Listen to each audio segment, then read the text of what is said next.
Thanks, Ashley. January is Cervical Cancer Awareness Month, an important time to discuss how vital screening can be. Cervical cancer is preventable and can be treated.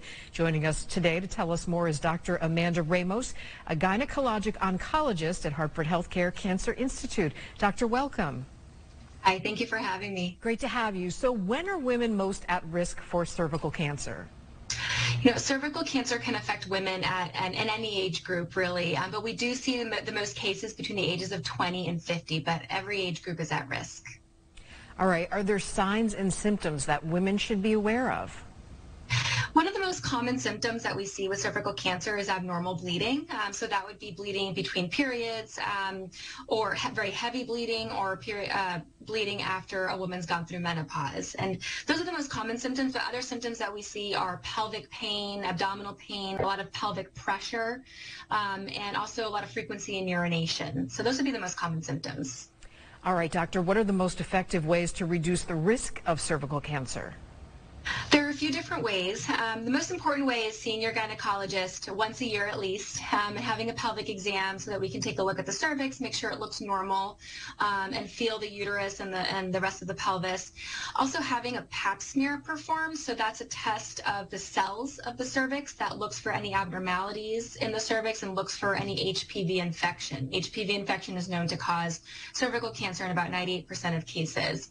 And obtaining the HPV vaccine as a young man or woman is one of the most effective ways to preventing HPV infection.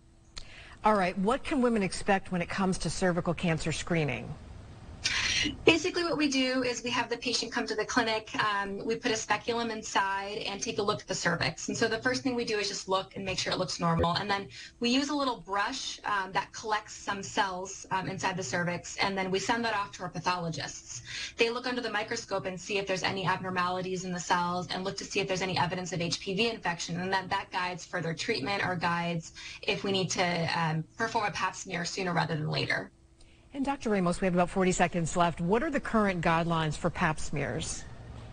Typically, we recommend starting pap smear screening at the age of 21, and at that point, we do pap smears every 3 years. Now, if there's anything abnormal, the pap smear will be performed at an earlier date. So if there's any abnormality, we'll do it again in about a year.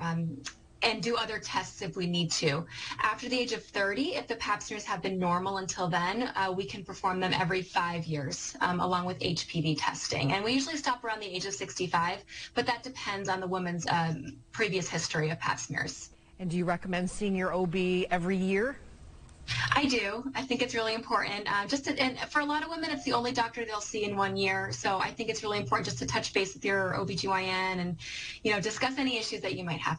All right, let's hope we encourage some women out there to pick up the phone and make an appointment. Dr. Amanda Ramos, gynecologic oncologist with the Hartford Healthcare Cancer Institute. Thank you for this great information. Thank you for having me.